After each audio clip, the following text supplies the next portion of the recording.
an unnecessary election anyway. A $600 million power grab, the costliest in Canadian history. That's not leadership. It's self-interest. A Prime Minister who will call an election in the midst of a pandemic is not a person you can trust. I've said before that this election is a choice about Canada's future.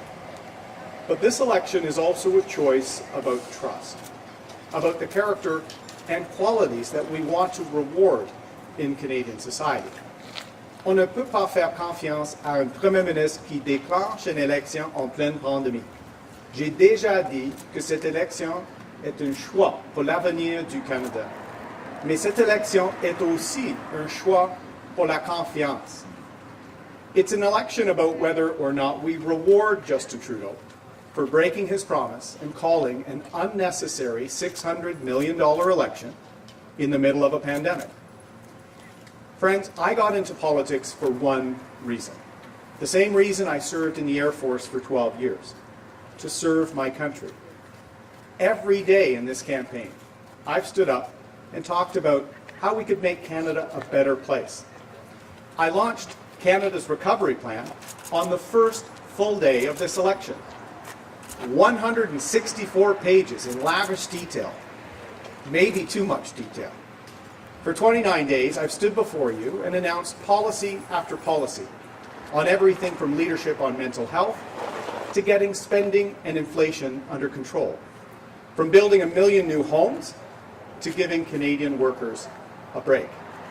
Today, I announced my plan to secure childcare for Canadian families, to put parents back in the driver's seat when it comes to choosing the kind of options that work best for their kids, to help lower-income families today, not 5 years from now, with up to 75% of childcare expenses covered. Aujourd'hui, j'ai annoncé mon plan pour agir pour la garde d'enfants, pour permettre aux parents de choisir les options de garde qui conviennent le mieux à leurs enfants, pour aider les familles à faible revenu aujourd'hui, pas dans 5 ans, pour les aider en supportant jusqu'à 75% des frais de garde d'enfants. But Justin Trudeau isn't interested in a serious debate about issues. The only thing that matters to him is his job. He's lunged from one wedge issue to another, dividing Canadians, blaming others for his shortfalls. Just yesterday, Justin Trudeau was at it again, refighting the battles of the past, railing against a platform and a party that no longer exists anywhere other than in his imagination. It's not 2015, Mr. Trudeau. It's 2021. And people aren't interested in the past. They care about their future. Justin, maybe you should spend more time thinking about the next 6 years rather than the last. Hier seulement, Justin Trudeau a recommencé avec les luttes du passé contre une plateforme et un parti qui n'existe que dans son imagination. On n'est pas en 2015, M. Trudeau. On est en 2021. Et les gens ne s'intéressent pas au passé. Ils pensent à l'avenir. Justin, il faudrait peut-être penser aux prochaines 6 ans au lieu des 6 derniers. For Canadians, the choice is clear. Do we reward Mr. Trudeau for calling an unnecessary $600 million election in the middle of a pandemic? Make no mistake, a vote for anyone other than Canada's Conservatives is a vote for more of the same from Mr. Trudeau. Jody Wilson-Raybould had the strength to say no to Justin Trudeau. On Monday, you can say no too. No to being taken for granted. No to more corruption. No to more borrowing. No to more lies. No to more of the same. Justin Trudeau started this election, but you can finish it. Send him a message. Say yes to a better future. Say yes to a healthier Canada. Say yes to a wealthier Canada. Say yes to Canada's recovery. Justin Trudeau a déclenché cette élection, mais vous pouvez la finir. Envoyez-lui un message. Dites oui à un meilleur avenir. Dites oui à un Canada plus riche. Dites oui au rétablissement du Canada. I love this country, and I know you do too. Our best days are on the horizon, but we desperately need unity and a way forward. So vote for Canada. Vote for a brighter future.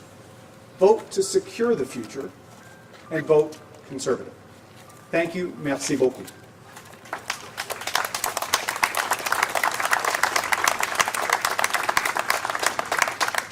We will now be taking questions. Nous allons maintenant prendre les questions. First question. Ian Bailey, Globe and Mail, on a different topic. Your platform promises to encourage faith-based and other community organizations to expand their provision of palliative and long-term care. Would you do that by paying them? This is another area where Mr. Trudeau has broken his promises to provide more palliative care supports for the provinces looking to provide that as our society ages. We need to make sure that we're there for people who are suffering from illness and near the end of life. It's part of the reason why in Canada's recovery plan we've made a $60 billion decade-long commitment to our public and universal healthcare system. Mr. Trudeau has underfunded our system, made it less prepared for future risks for an aging demographic. We will shore up our healthcare system, partner with the provinces, tackle mental health and addiction, and focus on the wellness of our economy and of our people. But to go back to the question, would you do this by paying these groups, and why is this necessary? So I wonder if you could address those 2 points. We will be transferring without conditions transfers to the provinces for healthcare. In fact, beyond that, we have a $3 billion fund for infrastructure improvements to long-term care and a major investment in national mental health and fighting addiction. Those are the areas we're prioritizing. Our record amount of funds to public health care over the next decade will be without conditions, because after 6 years of Mr. Trudeau ignoring gaps in our system, picking fights with provinces, we need a Prime Minister that will work with all Canadians on the well-being of our healthcare system. Prochaine question. Oui, bonjour, M. O'Toole, Laurence Martin de Radio-Canada. Combien d'argent est-ce que vous êtes prêt à donner au Québec pour les garderies? M. Trudeau, c'est 6 milliards. Vous, c'est combien? Comme j'ai dit, je vais coordonner avec le Premier ministre Legault et j'ai un budget dans notre plateforme chiffrée parce que je vais toujours travailler en étroite collaboration avec le Premier ministre Legault. J'ai beaucoup de respect pour le système au Québec maintenant. Depuis 20 ans, il fonctionne très bien et je vais toujours respecter ça. Avec notre plan, en plus, on va aider toutes les familles québécoises immédiatement et directement, et particulièrement pour les familles à faible revenu, on va donner plus, un montant de 75% des frais. In English, please. We've always said we will partner with the provinces, and we have a costed platform to make sure we can coordinate the implementation of our plan alongside a plan that has won very well in Quebec for 20 years. We will always respect provincial jurisdiction, and our plan will help all Quebec families, all Canadian families immediately. And in most parts of this country, lower income families will have all costs of child care covered, and only our plan helps families immediately and lets parents decide what works best for their children and for their circumstances. Families need help now. 6 years of inaction by Mr. Trudeau, now he's telling families to wait another 5 or 6 years. We're going to help them now. Je comprends que vous avez un plan. Je comprends que vous avez un plan pour aider les familles immédiatement et que ça va donner plus de flexibilité aux familles. Mais j'aimerais savoir, M. O'Toole, comment concrètement est-ce que votre plan va créer plus de places en CPE? Parce qu'on va donner plus d'argent directement aux familles. Mais combien? Et j'ai envoyé une lettre hier à Premier ministre Legault parce que c'est très important pour moi d'avoir une approche de respect pour le système au Québec. Et on va collaborer et coordonner avec le plan au Québec et notre plan. Donc, les familles au Québec vont recevoir plus. Mais combien, monsieur avec O'Toole? notre plan. Plus total pour les familles à faible revenu. Et la différence entre M. Trudeau et moi, je vais livrer pour les familles québécoises immédiatement. In English, please. The difference between Mr. Trudeau and myself is I will deliver. Mr. Trudeau has 6 years of broken promises, broken trusts, misleading people. Jody Wilson-Raybould said no to Mr. Trudeau. It's time for Canadians to say no to someone who says whatever it takes to get elected, whatever it takes, and never delivers. I've got a track record of delivering, and for families, in the cost of living crisis we have now, they need someone who will deliver for them. Conservatives will. Next question. Good morning, Mr. O'Toole. Hannah Thibodeau with CBC National News. Yesterday, you sent a letter to Quebec Premier François Legault talking about the situation with regard to childcare services. It's different in Quebec. That is why you say in the letter, our approach must be different with Quebec in this matter. You say you'll sit down in the first 100 days with that province. What other provinces did you send that letter to? Well, as you know, Quebec for 20 years has had a very distinct system that has worked very well for childcare. So what we've said is we want to make sure that our plan helps Canadian families and coordinates with respect to the plan in Quebec.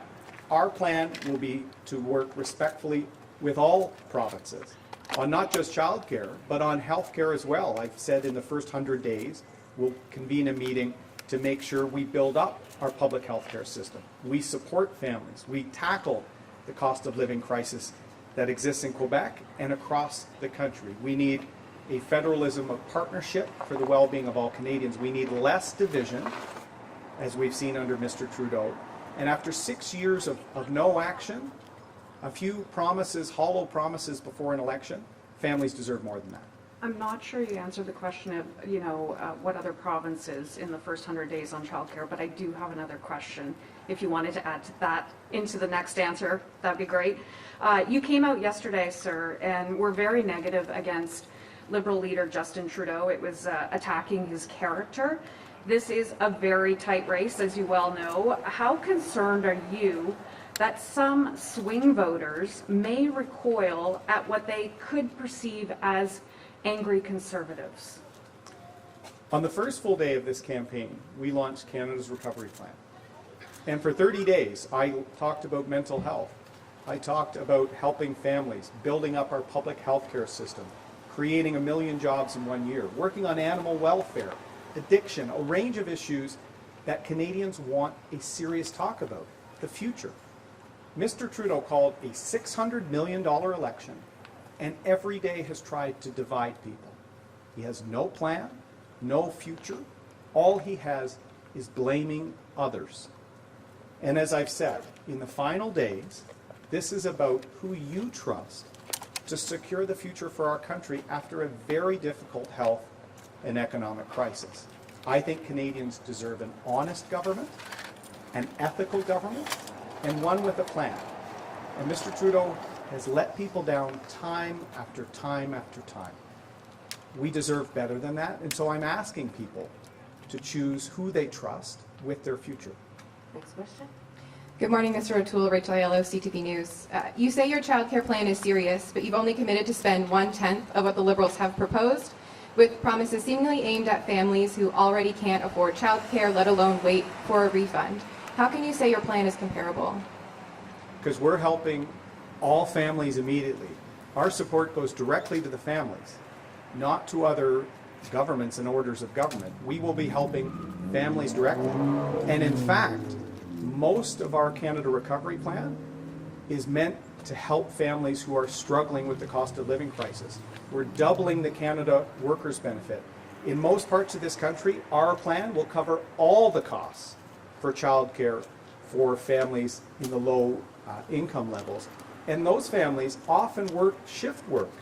So Mr. Trudeau, after 6 years of doing nothing, is now asking those families to wait 5 years for a program that they may qualify for, but only if their work time conforms with a traditional daycare setting. That's not good enough for people on shift work, for people that are struggling to get by. We're going to help them immediately, and we're going to let families make the best decision for their family coming out of COVID-19. And you've spoken considerably about moving away from an Ottawa knows best approach to governing, but with 6 days left in this election, you are once again running your campaign from Ottawa, where the only voters that you are coming face to face with that aren't campaign staff are few and far between. Don't you think your case would be stronger if you were out seeing firsthand the country that you want to lead?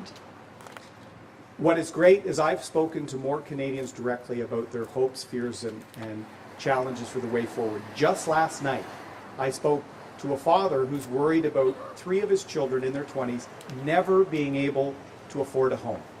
I heard similar comments a few weeks ago in our telephone town hall with a mother from Burlington. Mr. Trudeau is giving up on a generation of people owning their own home. We've got a plan to actually tackle the housing crisis, ban foreign money, and actually really help people.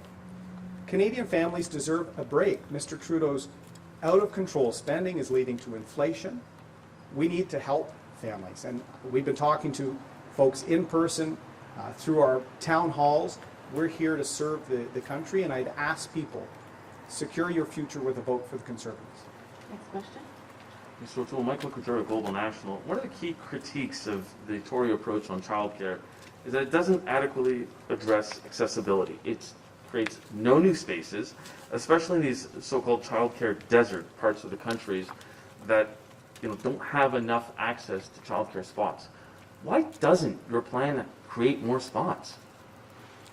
Our plan will help all families immediately and will create places and will give families the flexibility to come up with what works for them best immediately. And as I've said, in most parts of the country, lower income families will have all of their costs covered.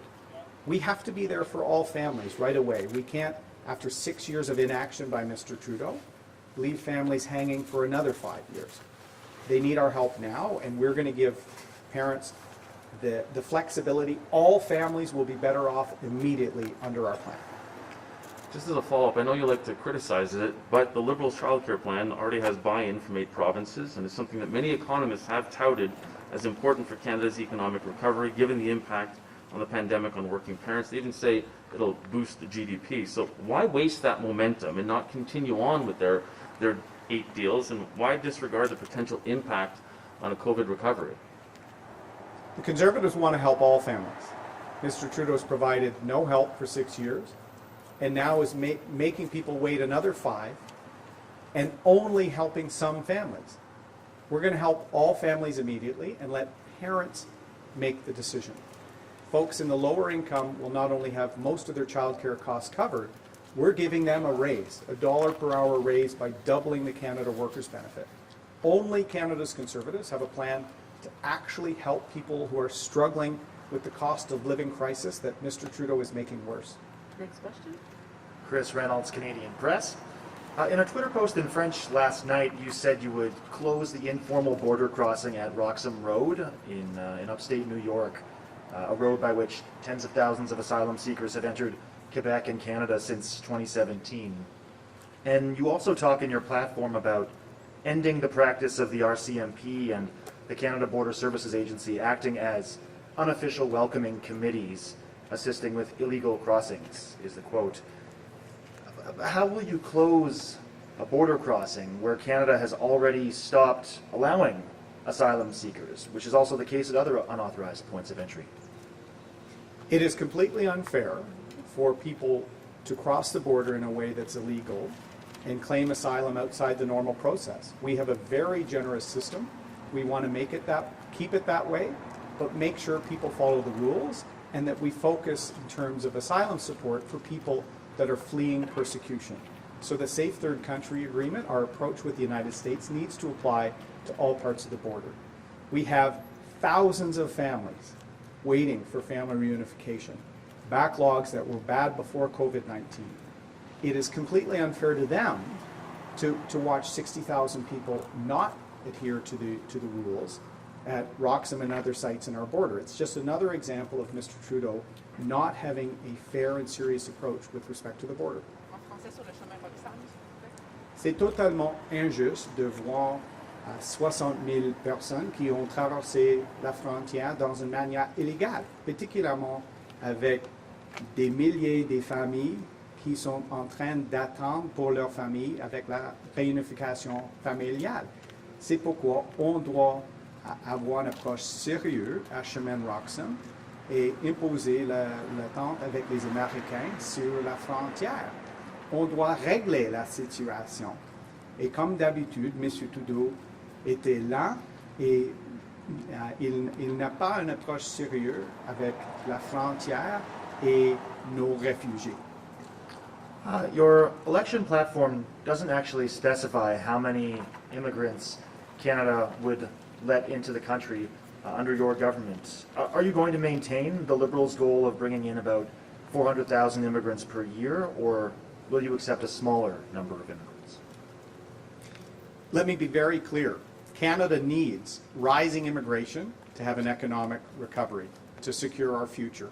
And we're going to make sure we fix the backlogs in family reunification. We need to speed up to allow people to be reunited. We need to speed up the process for credential recognition for people that come that want to have their careers here. We need increasing immigration to grow this country, and we're going to make sure that we see that both for family reunification, for skills to match with the needs of our economy, and we're going to try very hard to recognize credentials by the time that people arrive in Canada.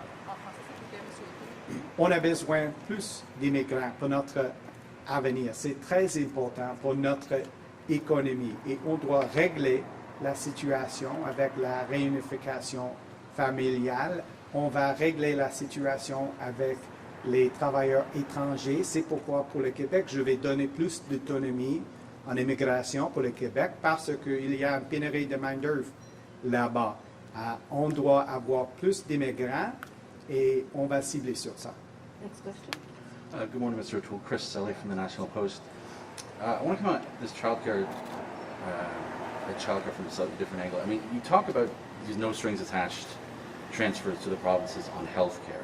That seems to be basically what you're offering Mr. Legault on childcare, but not the other provinces. And as my colleague pointed out, you know, a lot of these provinces seem to quite like the Liberal approach, albeit quite recent. So I'm just wondering, is the door open to other provinces to sit down with you and say, listen, we would like to use the money that you're offering on childcare in a different way than just this tax credit? I've said we're going to have a federalism of partnership. After many years of division and inaction and neglect, quite frankly, from Mr. Trudeau, we have a national unity crisis after 6 years of Mr. Trudeau, something that didn't exist 6 years ago. Our country is fractured because Mr. Trudeau always puts his own interests first.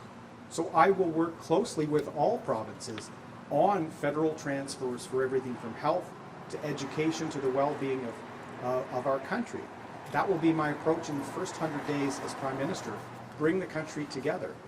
For Quebec, with respect to their system on daycare, they've had a 20-year system that has worked very well and is very unique within our federation. So I've said we will coordinate with the Premier to make sure that our plan adds to the situation for families in Quebec and we can have a fair approach. Oh, on doit travailler ensemble. Après 6 ans de M. Trudeau, on a plus de divisions partout au pays. Et on a besoin d'un rassembleur comme Premier ministre. Et dans mes premiers 100 jours comme Premier ministre, je vais avoir des réunions avec le Premier ministre sur la santé, parce que je vais faire des investissements historiques, mais aussi pour la garderie, l'éducation, tous les enjeux importants pour les familles canadiennes, familles québécoises. Je vais être là comme un partenaire avec un fédéralisme de partenariat. C'est dans mon contrat avec les Québécoises et les Québécois. On a different question, you have these press conferences every morning and you're often accompanied, as you are today, by some of your local candidates, but you often, as today, don't even mention them. You don't even mention their names, you don't give them the shout out. I'm just wondering what people should take from that. Do you want people to basically see this election as a referendum between a stark choice between you and Mr. Trudeau? Canadians deserve better than another 4 years of Justin Trudeau. He's called an election in a pandemic, something that's going to cost our country $600 million. We could build several hospitals for the cost of Mr. Trudeau's hubris. So yes, I do believe people need to choose better, need a leader they can trust. I am very proud of our candidates. In fact, Susan MacArthur, who is our candidate here, is with us, has tremendous business experience, someone that will help us get our economic recovery plan back on board. We have Heidi, Jennifer, Mary Elise, and Matt, all of whom are running on Canada's recovery plan, all of whom are committed community volunteers and passionate Canadians that know our country's best days are ahead of us. But we need unity, we need a plan, and we deserve better than a Prime Minister always putting himself first. Prochaine question. Oui, bonjour M. O'Toole, Julien Paquette avec le Journal Le Droit. Pour des enjeux un peu plus locaux, j'aimerais avoir votre position, la position de votre parti concernant les grands enjeux d'infrastructure pour des infrastructures fédérales ici à Ottawa et dans les environs. La question de la reconstruction du pont Alexandra, est-ce que vous souhaitez qu'on le démolisse et qu'on le reconstruise ou vous souhaitez qu'on le modernise finalement, qu'on préserve la structure actuelle? Merci pour la question.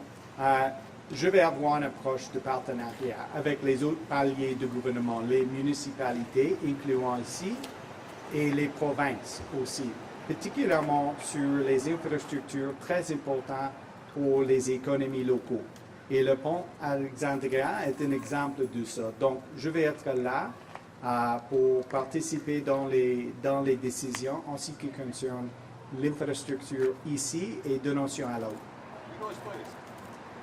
We will try and bring an approach of partnership with all levels of government, municipal, provincial, and the federal government, on issues of importance to the infrastructure and the local economy, like the Alexandra Bridge here. We need to be a partner. That will be an example of the federalism of partnership that we want to bring on all levels, especially on funding of infrastructure, and we need to get funding out the door, not just announce it, we need shovels in ground. Et aussi dans le lien des transports, le transport en commun, il y a deux grands projets qui sont en attente un peu dans la région. Il y a le tramway du côté de l'ouest de Gatineau qui va traverser au centre-ville d'Ottawa et la troisième phase, la troisième étape du train léger à Ottawa. Est-ce que votre parti s'engage à soutenir ces deux projets-là? Oui, dans notre plan pour le rétablissement du Canada, on a fait des annonces sur le transport en commun dans la grande région d'Ottawa, aussi sur les chemins de fer et le transport entre Québec et Toronto avec le train de grande fréquence. On doit avoir des investissements pour notre économie et pour le transport en commun. We have announced in Canada's recovery plan historic investments in infrastructure in both the Ottawa area and in terms of high-frequency rail between Quebec City and Toronto, Windsor, that corridor. The biggest thing we need to do is to see these investments not just announced, as Mr. Trudeau does. We need shovels in ground. We need to really build our country and our economy back up after COVID. This will be the last question. Ce sera la dernière question. Hi, Taylor Blewett, Ottawa Citizen. Speaking of infrastructure, we've seen the Conservatives commit to immediately prioritizing construction of the Canada LRT extension. Will you make the same commitment to the Barrhaven LRT extension, which is also part of the third phase of LRT planned for Ottawa? As you said, we've made a commitment already for the Canada LRT, and we're there to be a partner with Council, Mayor Watson, and local levels of government. This will be our approach in a federalism of partnership. On infrastructure, we need to partner on the priorities of the provinces and municipalities, and then the federal government has to step up with money and accelerate these economic investments, and as much as possible also try to tie housing and density to this. That's in our plan to both secure more housing, 1 million homes in the next 3 years, and to get shovels in ground. After Mr. Trudeau sometimes announces things multiple times, but never achieves them. That's what we need in a Prime Minister, somebody who actually delivers, and we will deliver. I'm not sure I heard a commitment to Barrhaven specifically, so I guess residents in that area will be left wondering if a Conservative government would support that project. But you say this election is about character. We've seen Liberal candidates surface a Facebook post shared in the past by your candidate in Pontiac involving a racist joke targeting the Chinese community. Have you spoken with your candidate, Michel Gauthier, about this, and what, if any, steps will you take to send a message that this isn't acceptable? We are running a plan and a campaign to secure our economic future, to tackle the issues our country is facing coming out of COVID-19. Every single candidate is running on Canada's recovery plan and a commitment to tackle inequalities, tackle the issues coming out of COVID-19, which are dividing Canadians. That is my expectation for every single candidate. A positive vision for the future, an ethical team with a plan to get our country back on track. It will be all. Mr. O'Toole, you'll take another question? Merci. Thank you. Merci beaucoup. Thank you.